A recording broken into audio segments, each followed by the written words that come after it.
औज़ुबिल्लाहि मिनश्शैतानिर्रजीम बिस्मिल्लाहिर्रहमानिर्रहीम अस्सलामु अलैकुम वरहमतुल्लाहि वबरकातुहू। डियर स्टूडेंट्स, कैसे हैं आप?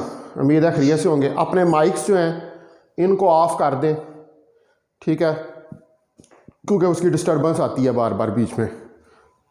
तो आज जो है हमने लेक्चर नंबर हमारा 36 है और आज हम स्टार्ट करने के लिए जा रहे हैं चैप्टर नंबर 6। और चैप्टर नंबर 6 में डायफ्रैक्शन को हमने स्टडी करना है, ठीक है। जिस तरह आपने जो है वो प्रॉपर्टीज़ स्टडी की हैं, इंटरफेरेंस, रिफ्लेक्शन, रेयरफ्रैक्शन, ये सारी प्रॉपर्टीज़ जो हैं ये क्या डिस्क्राइब करती हैं? ये इस चीज़ को डिस्क्राइब करती हैं कि कोई चीज़ जो है वो एज ए वेव बिहेव कर रही है।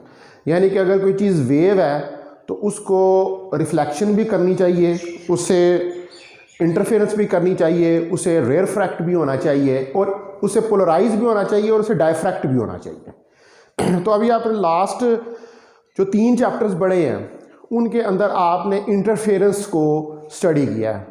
आपने इंटरफेरेंस को साउंड वेव्स के लिए भी स्टडी किया है और आपने इंटरफेरेंस को लाइट वेव्स के लिए भी स्टडी किया है। तो यहाँ पर अब हम जो स्टडी करने जा रहे हैं ये वेव्स की एक और प्रॉपर्टी है, और ये जो वेव्स की एक और प्रॉपर्टी है इस प्रॉपर्टी को हम डायफ्रैक्शन का नाम जो है वो देते हैं, ठीक है।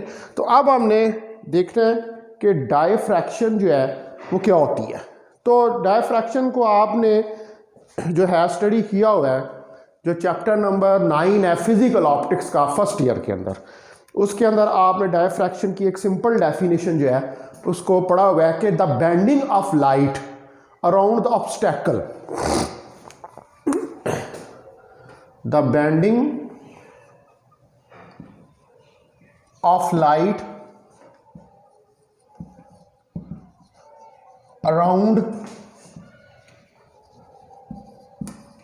The obstacle.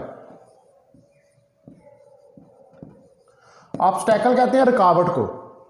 अगर लाइट किसी चीज़ के ऊपर फॉल करे और फॉल करने के बाद वो बेंड हो जाए तो हम कहते हैं कि this phenomena is known as diffraction. मिसाल के तौर पे अगर आपके पास ये देखें, ये एक बॉल है और यहाँ पर ये सामने एक स्क्रीन लगी हुई है, ये एक सोर्स ऑफ लाइट है, इधर से लाइट आती है, ये इसके एजेस पे पड़ती है और एजेस पे पड़ने के बाद ये बेंड हो जाती है ऐसे। तो ये जो लाइट का बेंड होना है किसी ऑब्स्टेकल के एजेस से, इसको हम क्या कहते हैं? इसको हम डायफ्रैक्शन का नाम देते हैं। आप ये एक्सपेरिमेंट जो है ये इस तरह कर सकते हैं कि आप देखें कि अपने घर में आप अपना कमरे के अंदर एक टॉर्च लें और टॉर्च जो है उसको आप इस तरह करें कि एक बुक लें, लाइट बंद कर लें कमरे की, बुक लें और बुक के ऊपर लाइट को फॉल करें। तो आप सामने दीवार पे, अपने कमरे की सामने दीवार के ऊपर आप जो है देखें इमेज को, तो आप देखेंगे कि एक डार्क सा इमेज जो है उस बुक का सामने दीवार पे बन जाएगा, ठीक है। ये जो डार्क सा इमेज बुक का सामने दीवार पे बन रहा है, what is this? It is happening due to diffraction. कि लाइट जो है वो बुक के एजेस से डायफ्रैक्ट होकर फॉल कर रही है वॉल के ऊपर, और वॉल के ऊपर फॉल होने की वजह से हमारे पास जो इमेज है वो फॉर्म हो रहा है। तो यहाँ पर डायफ्रैक्शन की एक कंडीशन होती है कि जो वेवलेंथ ऑफ लाइट आप यूज़ कर रहे हैं, यानी कि अगर आप डायफ्रैक्शन को ऑब्जर्व करना चाहते हैं तो जो वेवलेंथ ऑफ लाइट यूज़ कर रहे हैं आप, it must be comparable with the size और the diameter of the obstacle और ऑब्जेक्ट। यानी कि जो ऑब्जेक्ट आप यूज़ कर रहे हैं उसका डायामीटर या उसका साइज जो है, जो वेवलेंथ है लाइट की, उससे कंपेरेबल होना चाहिए। अगर वो उससे कंपेरेबल नहीं है तो फिर लाइट की डायफ्रैक्शन आपको ऑब्जर्व नहीं होगी, यानी कि लाइट जो है वो बेंड नहीं होगी। अब यही मिसाल जो अभी मैंने पीछे दी है कि आपके पास बुक है और बुक के ऊपर आप लाइट को फॉल करते हैं, तो जो लाइट आप यूज़ कर रही हैं, if it is not comparable with the size अगर वो जो है वो कंपेरेबल नहीं है, जो साइज है आपके पास बुक का उससे, तो आपको डायफ्रैक्शन ऑब्जर्व नहीं होगी, लाइट जो है उसके एजेस से स्ट्रेट वे जो है वो पास कर जाएगी। तो इसका मतलब है कि हमें डायफ्रैक्शन जो है वो ऑब्जर्व नहीं होगी। तो इसकी ये जो कंडीशन है, कंडीशन क्या है हमारे पास कि जो वेवलेंथ ऑफ लाइट है इट मस्ट बी कंपेरेबल, ये कंडीशन का फॉलो होना जरूरी है।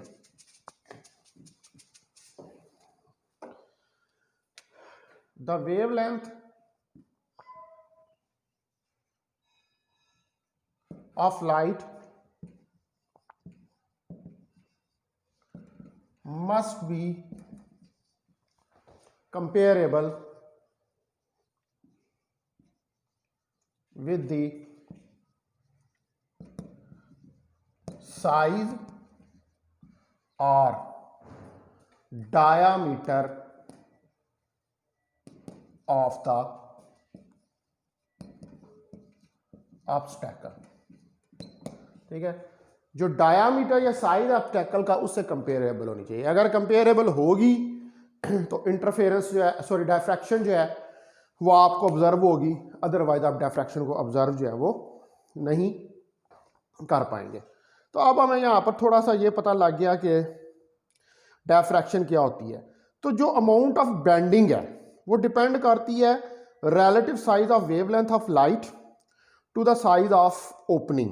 ठीक है, जो बेंडिंग की अमाउंट है, यानी कि कितनी लाइट जो है वो बेंड होगी, वो इस चीज़ पर डिपेंड करती है कि जो रिलेटिव, यानी कि एक दूसरे के लिहाज से जो size of wavelength of light to the size of opening, यानी कि जिसके ऊपर लाइट फॉल कर रही है उसकी साइज और लाइट की वेवलेंथ, इसके ऊपर ये डिपेंड करता है कि लाइट जो है वो कितना बेंड होगी। तो वही बात है कि कंडीशन यहाँ पर जो है वो सेटिस्फाई होनी चाहिए। तो बेंडिंग ऑफ लाइट जो है वो ऑलमोस्ट अननोटिसेबल होगी जब हमारे पास जो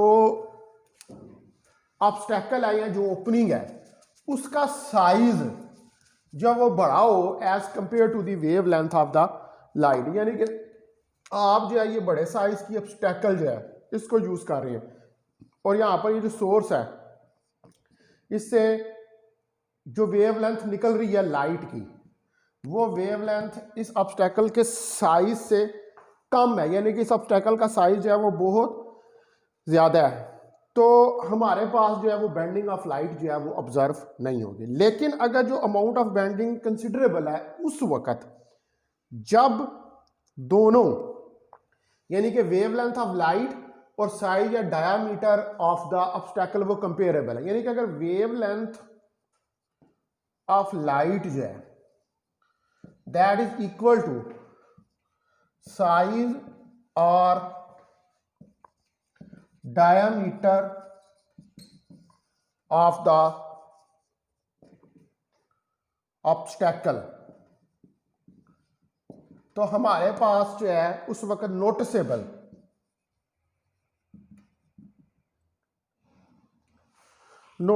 जो है वो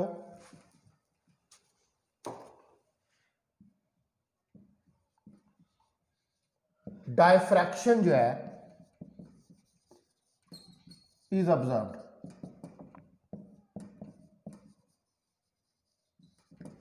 तो उस वक्त हम एक नोटिसेबल डायफ्रैक्शन जो है वो ऑब्जर्व होगी जब जो है जो साइज है ऑब्स्टेकल का और साइज ऑफ और वेवलेंथ ऑफ लाइट जो है वो एक दूसरे के बराबर होंगे। ठीक है, तो ये कंडीशन आपने ज़हन में रखनी है कि ये कंडीशन होगी तो आपके पास जो है डायफ्रैक्शन होगी, अदरवाइज डायफ्रैक्शन नहीं होगी, यानी कि आपकी जो नेकेड आई है वो उसी वक्त ही डायफ्रैक्शन को ऑब्जर्व कर सकती है जिस वक्त ये वाली कंडीशन जो है ये पूरी हो रही हो। अच्छा, अब जो हमारे पास डायफ्रैक्शन का फिनोमेना है इसको हम यूज़ करते हैं to distinguish the wave from particle because wave diffract and particles do not diffract. ठीक है, देखें आपने अगर किसी चीज़ को ये प्रूव करना है कि वो वेव है तो मैंने आपको शुरू में ये बात बताई है कि फिर आपको ये साबित करना पड़ेगा एक्सपेरिमेंट से कि वो वेव जो है वो डायफ्रैक्ट कर रही है, वो रिफ्रैक्ट कर रही है, वो रिफ्लेक्ट कर रही है, वो पोलराइज हो रही है। भाई ये सारी चीज़ें जो है ये आपको प्रूव करनी पड़ेंगी। लेकिन अगर कोई चीज़ पार्टिकल है तो पार्टिकल को प्रूव करने के लिए कुछ एक्सपेरिमेंट्स हैं जो किए गए थे, वो अभी आप जब मॉडर्न फिजिक्स का कोर्स पढ़ेंगे थर्ड सेमेस्टर के अंदर तो वहाँ पर आप स्टडी करेंगे कि हम जो है फोटो इलेक्ट्रिक इफेक्ट को परफॉर्म करते हैं, कॉम्पटन इफेक्ट को परफॉर्म करते हैं, मतलब ये वाली चीज़ें हम एनिहिलेशन ऑफ मैटर, ये चीज़ें ये प्रूव करती हैं कि कोई ऑब्जेक्ट जो है वो पार्टिकल है। तो वेव्स को प्रूव करने के लिए हमें ये सारे फिनोमेना जो हैं इनको साबित करना पड़ता है एक्सपेरिमेंटली, अगर किसी चीज़ को ये साबित करना है कि ये वेव है। अब आप सपोज करें कि हम एक एग्जांपल लेते हैं, जैसे जो टाइनी वाटर ड्रॉपलेट्स हैं, एक एग्जांपल को हम कंसिडर करते हैं।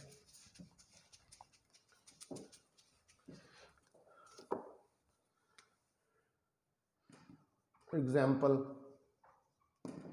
हमारे पास टाइनी वाटर ड्रॉपलेट्स हैं जो कि हमें क्लाउड्स के अंदर नजर आते हैं, ठीक है। तो हम इनको कहते हैं एटमॉस्फेरिक पार्टिकल्स, ठीक है। Tiny droplets found in clouds are known as atmospheric, इनको हम एटमॉस्फेरिक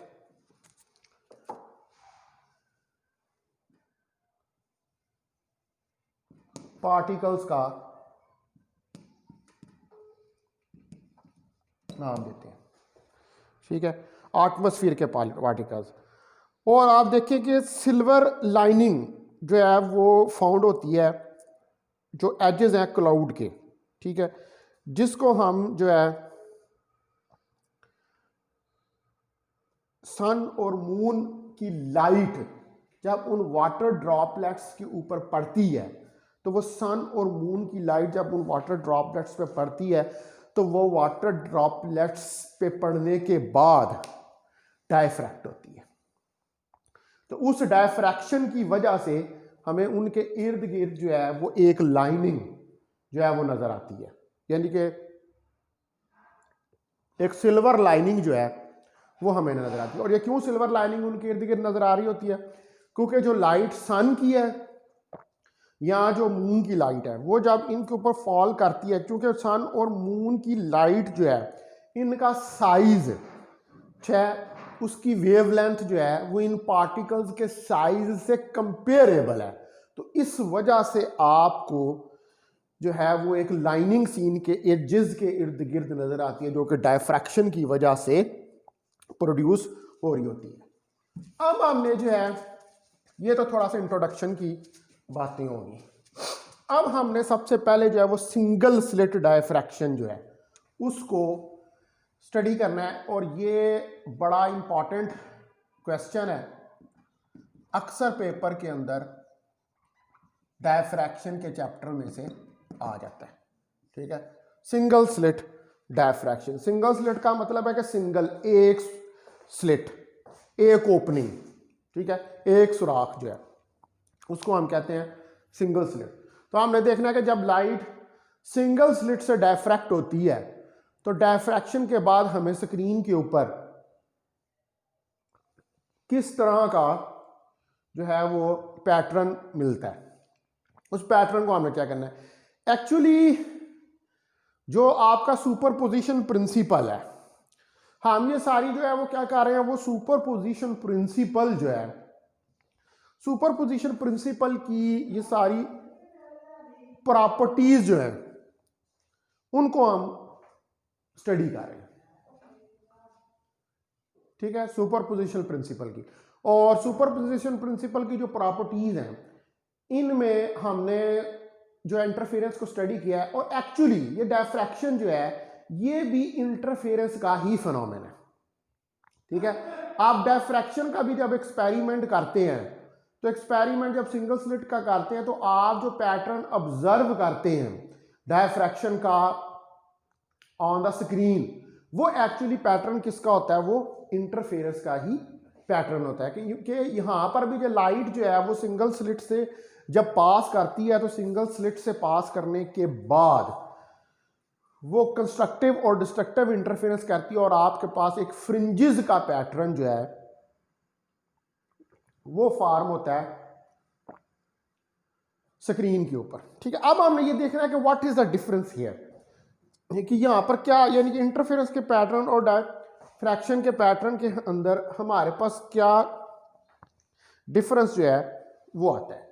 उस चीज को हमने जरा जो है वो स्टडी करके देखना है कि व्हाट इज द डिफरेंस। तो आप देखिए कि पहले जो है हम कंसिडर करते हैं कि हमारे पास एक प्लेन वेव है, ये देखें ये एक प्लेन वेव है, ये एक प्लेन वेव है और ये प्लेन वेव जो है यहां पर ये हमारे पास स्लिट है, इस स्लिट के अंदर से ये प्लेन वेव जो है वो पास करेगी, ये इसका सेंटर है और यहाँ पर आगे जो है हमारे पास वो स्क्रीन जो है वो लगी हुई है। वो मैं नहीं बना रहा यहाँ पर स्क्रीन, लेकिन पट बात है कि स्क्रीन जो है वो आगे लगी हुई है। ये जो सेंटर है इधर से a/2 ये वाला डिस्टेंस इस सेंटर से, और इधर से भी ये a/2 ये वाला डिस्टेंस, इसको हम सॉलिड लाइन कर दें। ये सेंटर है, टोटल इसकी विड्थ जो है वो a है और सेंटर से ये a/2 और a/2 है। अब हमारे पास जो रेज हैं, ठीक है, ये मैं सर्कल से बना देता हूँ इसके अंदर, यहाँ से रेज जो हैं वो ये जा रही है ऐसे, ये देखें आप, ठीक है, ये रेज जो हैं ये हमारे पास डायफ्रैक्ट होके जा रही हैं और यहाँ पर ये जो हमारे पास है सेंट्रल वेव है, ये इधर से कोई एंगल थीटा जो है वो बना रही है। तो अगर यहाँ से हम एक परपेंडिकुलर यहाँ पर ड्रा कर दें तो ये वाला जो हमारे पास है इसको कोई नाम दे देते हैं, ये जो परपेंडिकुलर हमने ड्रा किया है, एक मिनट,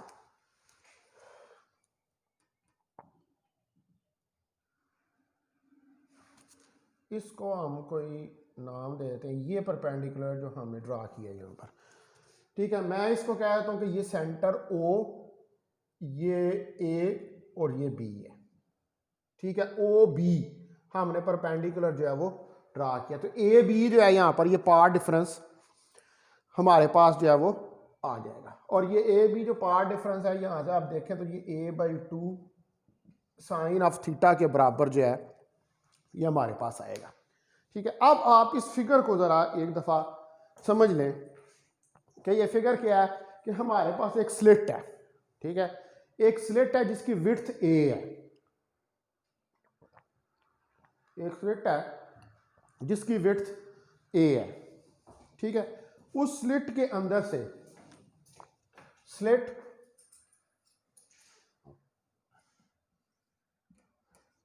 ऑफ विड्थ a, इसके अंदर से लाइट पास कर रही है और हाफ विड्थ जो है इसकी, हाफ विड्थ जो है वो a/2 है। तो ये लाइट इसके अंदर से पास हुई और पास होने के बाद ये एजेस से बेंड होगी और बेंड होने के बाद जो हमारे पास सामने स्क्रीन पड़ी हुई है उस स्क्रीन के ऊपर एक इंटरफेरेंस पैटर्न जो है वो बन जाएगा, जो कि एक्चुअली क्या होगा, जो कि एक्चुअली डायफ्रैक्शन का पैटर्न होगा, ठीक है। अब हमने यहां पर भी उसी तरह जैसे हम कैलकुलेट करते हैं इंटरफेरेंस के लिए मैक्सिमा और मिनिमा की कंडीशंस, ब्राइट और डार्क फ्रिंजेस की कंडीशंस, उनको भी यहां पर हमने कैलकुलेट करना है। तो हमारे पास क्या है कि एक प्लेन वेव है जो कि नॉर्मली फॉल कर रही है, ठीक है, सिंगल स्लिट के ऊपर, जिसकी कि विड्थ a है। तमाम जो रेज हैं वो जब स्लिट से पास करती हैं तो स्लिट से पास करने के बाद पैरेलल हो जाती हैं। ये देखें, ये तमाम रेज जो हैं ये स्लिट से पास करने के बाद पैरेलल जो हैं वो हो गई है। तो each portion of the slit जो है वो एक्ट करता है as a source of light, यानी कि अगर ये पोर्शन है और अगर ये पोर्शन है तो ये दोनों पोर्शन जो है करेंगे, ये क्या करेंगे, as a source of light. और ये कौन से सोर्सेज ऑफ लाइट होंगे, these will be the coherent sources of light, ठीक है, अकॉर्डिंग टू हाइजेंस प्रिंसिपल। तो जो डायफ्रैक्शन पैटर्न है जो रिजल्टिंग वेव का है वो हमारे पास स्क्रीन के ऊपर जो है वो ऑब्जर्व होगा, ठीक है, जो कि एक न्यू स्प्रेड ऑफ वेव्स होगा, एक नया स्प्रेड ऑफ वेव्स जो होगा जो कि प्रोड्यूस होगा इस स्लिट की वजह से, वो आपको स्क्रीन के ऊपर जो है वो ऑब्जर्व होगा। अब मैं एक और जो है वो फिगर यहां पर ड्रा करता हूं इस स्प्रेड को, यानी कि डायफ्रैक्ट होने के बाद जो रेज हमारे पास बनेगी स्क्रीन के ऊपर, उसके लिए एक और डायग्राम हम प्लॉट करते हैं। तो आप देखें कि ये मैं दोबारा स्लेट बनाता हूं, ये ठीक है, ये स्लेट है, ये देखें, ठीक है, यहां पर ये जो सेंटर है इसका, इधर से ये हमारे पास प्लेन वेव आ रही है, ठीक है, ये प्लेन वेव हमारे पास जो है वो आ रही है, ये जो कि स्लिट से पास करेंगी। अब इस स्लिट से पास करने के बाद हमारे पास जो पैटर्न आएगा आप देखें, ये ऐसे, ये डायफ्रैक्टेड वेव्स हमारे पास, ये क्या है, ये सारी डायफ्रैक्टेड वेव्स हैं, ये जो पैरेलल रेज हैं आपके पास ये जो आ रही हैं, ये क्या है, ये डायफ्रैक्टेड रेज है, यानी कि जब लाइट फॉल हुई स्लिट के ऊपर उसके एजेस से बेंड हुई, ये हमारे पास सोर्स ऑफ लाइट है जिसमें से प्लेन वेव्स जो हैं वो निकल रही हैं। ये प्लेन वेव्स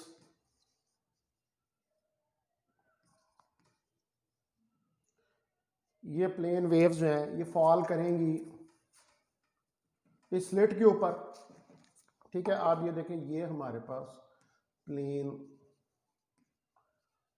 वेव्स है और ये डायफ्रैक्ट हो रही है, ये हमारे पास एक पूरा डायफ्रैक्टेड वेव्स का पैटर्न जो है वो बन रहा है।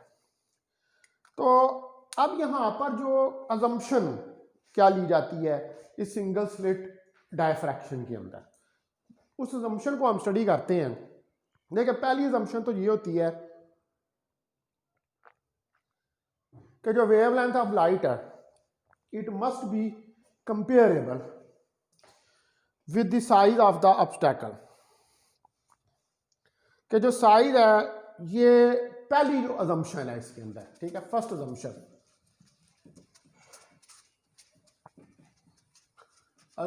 For single slit diffraction, assumption for single slit diffraction. तो पहली assumption जो है वो है कि स्लिट का जो साइज है वो स्मॉल होना चाहिए relative to the wavelength of light, वही के कंपेरेबल होना चाहिए। पहली assumption है कि the slit size is small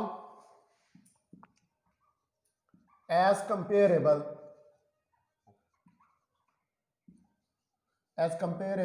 to the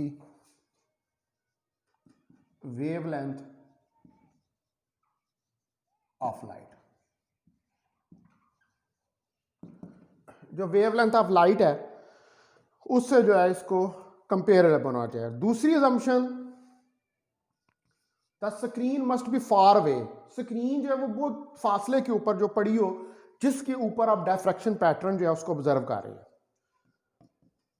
the screen must be far away, screen जो है इसको बहुत ज्यादा फासले के ऊपर, लार्ज डिस्टेंस के ऊपर पड़ा होना चाहिए स्लिट से, ठीक है। तीसरी जो intensity of light at any point on the screen that is independent of the angle made between the ray to the screen and normal line between the slit and screen, कि जो आपके पास intensity of light किसी भी point पर जो है, ये मैं बताता हूँ का, the intensity of light at any point on the screen, यानी कि जो स्पॉट आपका इंटेंसिटी क्या है, जो स्पॉट आपका स्क्रीन के ऊपर पड़ रहा है आफ्टर डायफ्रैक्शन, उसकी इंटेंसिटी, यानी कि वो उसकी क्या है, वो ब्राइट है या डार्क है, ठीक है, वो किस चीज पे डिपेंड करेगा। तो जो intensity of light at any point on the screen, ये हमारे पास is independent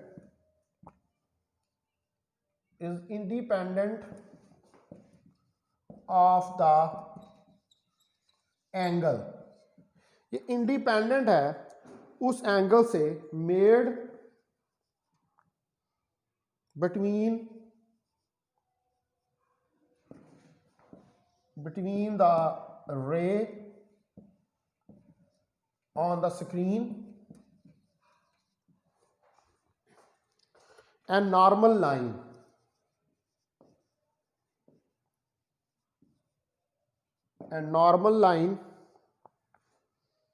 between the slit and screen, ठीक है जी।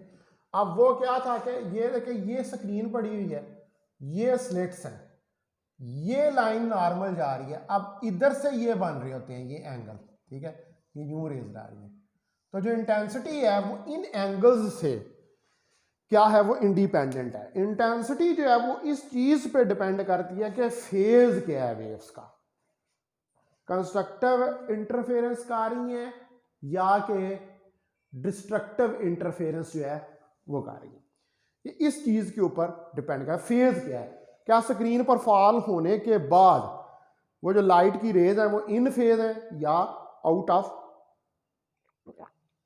फेज है। तो इस चीज से हमें जो है ये पता लगेगा कि जो पैटर्न हमारे पास आ रहा है वो कितना इंटेंस है, यानी कि जो फ्रिंजेस फॉर्म हो रही हैं उनकी इंटेंसिटी क्या है, क्या ज़्यादा ब्राइट फ्रिंजेस हैं या डार्क फ्रिंजेस हैं, या एक ही जैसे प्रोपोर्शन के साथ हमारे पास फ्रिंजेस जो हैं वो आ रही। तो ये जो हमने अभी एक्सपेरिमेंट देखा, what is this, this is single slit diffraction. ये अभी मैंने सिर्फ आपको इसका एक्सपेरिमेंटल सेटअप बताया और इसकी वर्किंग जो है वो हमने देखी है। अभी हमने इसका एनालिटिकल ट्रीटमेंट करके देखना है, यानी कि ऑब्वियसली अगर हमारे पास इंटरफेरेंस हो रही है तो फिर हमारे पास कंस्ट्रक्टिव और डिस्ट्रक्टिव इंटरफेरेंस जो है उसकी कंडीशंस आएंगी, और वो कंडीशंस तब तक प्रूव नहीं होती जब तक मैथमेटिकली हम उसको शो ना कर दें कि ये हमारे पास जो कंस्ट्रक्टिव और डिस्ट्रक्टिव डायफ्रैक्शन है उसकी कंडीशंस को फॉलो जो है वो कर, ठीक है। तो अब हमने आगे जो है वो ये देखना है कि किस तरह हम इसकी कंडीशंस जो हैं वो कैलकुलेट करते हैं। तो सबसे पहले जो है हम चीज देखते हैं सेंट्रल मैक्सिमा इन सिंगल स्लिट डायफ्रैक्शन। सेंट्रल यानी कि जो पहला मैक्सिमा, पहला ब्राइट सेंटर के ऊपर जो हमारे पास मैक्सिमम बन रहा था, यानी कि ब्राइट फ्रिंज मान रही होती है, वो हमारे पास किस तरह फॉर्म होती है, उसको हमने जो है यहां पर स्टडी करके पहले नंबर पे देखना है। तो हम देखते हैं फिर सेंट्रल मैक्सिमा, सेंट्रल मैक्सिमा इन single slit diffraction. Central maxima जो है सिंगल स्लिट डायफ्रैक्शन में, तो पहले मैं इसमें फिर फिगर बनाता हूं। देखें ये हमारे पास एक सिंगल स्लिट है जिसकी हमारे पास विड्थ ए है ठीक है, ये ए विड्थ की हमारे पास सिंगल स्लिट है, यहाँ पर ये हमारे पास प्लेन वेव जो है वो आ रही है, इसको आप प्लेन वेव का नाम दे दें। ये प्लेन वेव आ रही है और इसके आगे यहाँ पर एक कन्वर्जिंग लेंस पड़ा हुआ है लाइट की रेज को स्क्रीन के ऊपर कन्वर्ज करने के लिए। अब लाइट की रेज जो है वो यहाँ से आती हैं और इस पॉइंट के ऊपर जो है वो कन्वर्ज होती है। ठीक है, ये सेंटर है हमारा, यहाँ से लाइट की रेज जो है वो आती हैं और ये कन्वर्ज होती हैं। कन्वर्ज का मतलब होता है इकट्ठा हो जाती हैं, ठीक है, किसी एक पॉइंट के ऊपर। ये पॉइंट हम कह देते हैं कि ये कोई P0 पॉइंट है जिसके ऊपर सारी रेज जो है वो आकर कन्वर्ज हो रही है। ये डिस्टेंस यहाँ से यहाँ तक जो है ये फोकल लेंथ है इस लेंस की। आपको पता है कि फोकल लेंथ वो डिस्टेंस होता है कि जो पॉइंट जिसके ऊपर सारी रेज कन्वर्ज हो रही हो और लेंस का जो डिस्टेंस होता है उसको हम फोकल लेंथ का नाम जो है वो देते हैं। ठीक है, तो ये हमारे पास जो है focal length of the lens है, ये कन्वर्जिंग लेंस। तो अब आप सेटअप देख लें, एक सिंगल स्लिट है जिसकी विड्थ ए है, एक लेंस पड़ा हुआ है, सामने ये स्क्रीन है, ये लेंस स्क्रीन के पॉइंट P0 के ऊपर सारी रेज को कन्वर्ज जो है वो करता है। यहाँ से रेज आ रही है जो डिफ्रैक्ट होकर इस लेंस के ऊपर जो है वो फॉल कर रही है। तो अब जो हमारे पास सेंट्रल पॉइंट P0 है स्क्रीन के ऊपर, जो रेज स्लिट को लीव कर रही हैं parallel to the central horizontal axis. अब देखें ना, ये सेंट्रल हॉरिजॉन्टल एक्सिस है, इसके पैरेलल जो है ये रेज, ये देखें ये रे यूं गई, ये पैरेलल, ये रे यूं गई, ये हॉरिजॉन्टल एक्सिस है ये वाले, इसके ये पैरेलल ऐसे गई, ये एक ही पॉइंट के ऊपर जो है वो कन्वर्ज हो रही है। तो ये लीव करती हैं स्लिट को पैरेलल, देखें ना ये पैरेलल यहाँ तक जा रही है, इसके इस सेंट्रल एक्सिस के ये पैरेलल, फिर आगे से जाके ये बेंड होती हैं और ये फोकस होती हैं किसके ऊपर, पॉइंट P0 पे बाय कन्वेक्स लेंस। ये जो कन्वेक्स लेंस आपने लगाया हुआ ये क्या कर रहा है, इन तमाम रेज को जो पैरेलल आ रही हैं हॉरिजॉन्टल एक्सिस के, उनको फोकस कर रहा है ये पॉइंट P0 के ऊपर। तो ये रेज जो है या इन फेज हैं, ठीक है, at the plane of slit and remain in phase when they brought to focus by the lens at P0। तो ये रेज जो हैं ये इन फेज हैं सारी। इन फेज का मतलब है कि इनके अंदर कोई फेज डिफरेंस नहीं है। तो अगर ये सारी रेज जो इन फेज हैं और ये रीच कर रही हैं पॉइंट P तक, अगर ये इन फेज हैं तो फिर इसका मतलब है कि इनके दरमियान में if rays are in phase, तो थीटा तो फिर यहां पर 0 डिग्री होगा, और अगर थीटा 0 डिग्री होगा और ये इन फेज हैं तो these raise will interfere constructively.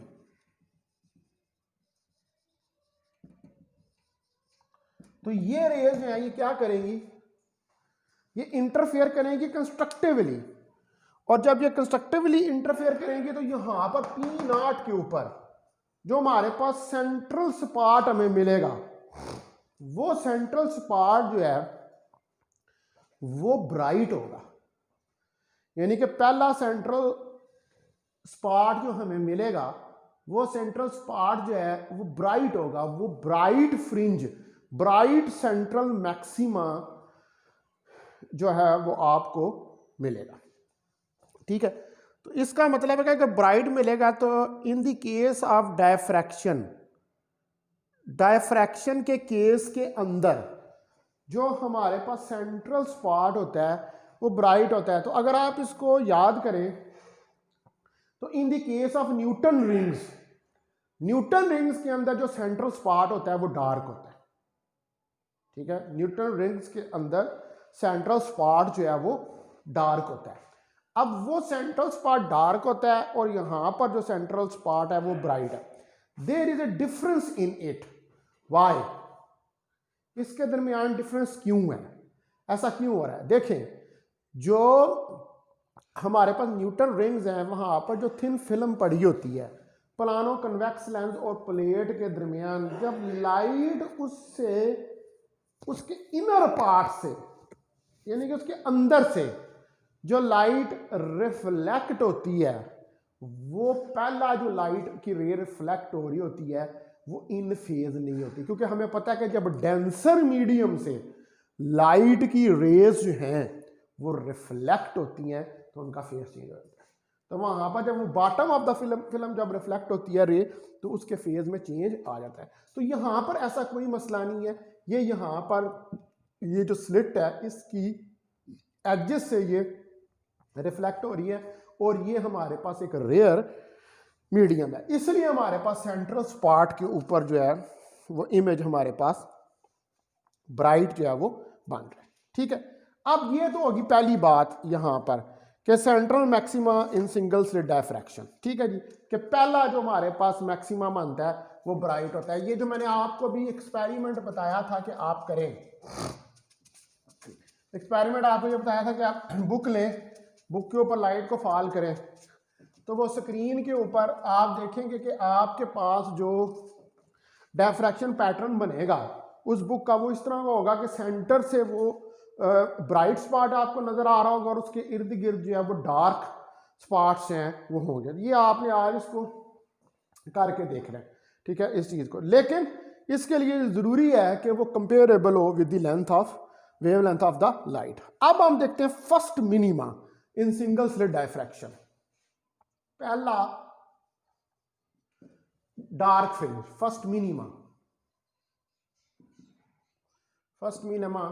In single slit diffraction. ठीक है जी, पहली डार्क फ्रिंज जो है वो जो डायफ्रैक्शन में बनती है। अब इसके लिए फिर दोबारा देखिए, ये सारा जो डायफ्रैक्शन इंटरफेरेंस है ये ज्योमेट्रिकल जो है ये हमारे पास चीज़ें हैं। ठीक है, तो जो ज्योमेट्रिकल चीज़ें होती हैं उनके अंदर हमें बार बार फिगर्स जो हैं वो बनानी पड़ती हैं। ठीक है, तो अब मैं दोबारा यहाँ पर जो है वो फिगर जो है उसको बनाता हूँ। ठीक है, आप देखें कि ये हमारे पास एक प्लेन वेव है। ठीक है,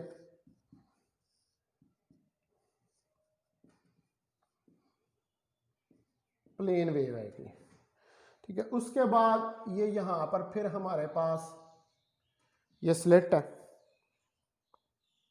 ठीक है, इस स्लिट की हमारे पास विड्थ जो है वो ए विड्थ है इस स्लिट की, ये ए विड्थ की हमारे पास स्लिट है। यहां पर ये स्क्रीन लगी हुई है, ये कोई पॉइंट P1 है इधर। ठीक है, उसके बाद ये सेंट्रल पॉइंट जो है ये P0 है, यहाँ से ये सेंटर पे रे आ रही है। ठीक है जी, अब आप देखें कि एक रे जो है ये यहाँ से जा रही है इस जगह पर, इसको हम सॉलिड जो है हम इस पॉइंट P1 तक जा रही है। एक रे जो है ये सेंटर से इस पॉइंट P1 तक जा रही है और एक रे जो है ये यहां से रिफ्लेक्ट होके इस पॉइंट P1 तक जो है वो जा रही है। ठीक है, तो अब ये हमारे पास ए बी, ठीक है, स्लिट है, ये इसका सेंट्रल पॉइंट है O। ये रे जो जा रही है यहां से हम इसको R1 का नाम दे देते हैं और जो ये रे जा रही है इसको हम R2 का नाम दे देते हैं और जो ये यहां से वेव जा रही है X, इसको हम कोई R का नाम जो है वो दे देते हैं इस पॉइंट X से। ठीक है जी, अब क्या है, आप इसको फिगर को पहले जरा जो है वो अंडरस्टैंड करें। पहली बात यह है कि ये एक प्लेन वेव है। ठीक है, प्लेन वेव जो है वो स्लिट के ऊपर फॉल कर रही है, ए बी स्लिट है हमारे पास। उसके ऊपर फॉल कर रही है। फॉल करने के बाद हमने 3 रेज शो की हैं, एक सेंटर से जा रही है, एक पॉइंट एक्स से जा रही है और एक पॉइंट ए से हमारे पास रेज जो हैं वो जा रही हैं। तो हमारे पास क्या है, अब एक पॉइंट P1 है स्क्रीन के ऊपर, जिसके ऊपर हम first minima of diffraction pattern जो है उसको ऑब्जर्व कर रहे हैं। यानी कि ये इस पर तो हमने सेंट्रल मैक्सिमम को ऑब्जर्व किया था। ये P1 पॉइंट जो है इसके ऊपर हम ऑब्जर्व कर रहे हैं जो हमारे पास फर्स्ट मिनिमा यानी कि डार्क फ्रिंज। इसका मतलब है कि हम ये देख रहे हैं कि अगर ये डार्क फ्रिंज इसके ऊपर बन रही है तो ये जो रेज यहाँ पर आएंगी इस पॉइंट P1 तक पहुंचेगी, they must be out of phase. तो इन फ्रिंजेस को जो है वो आउट ऑफ फेज जो है वो होना चाहिए। तो अगर ये फ्रिंजेस आउट ऑफ फेज होंगी तो ये पॉइंट P1 के ऊपर जो है डिस्ट्रक्टिवली इंटरफेयर करेंगे।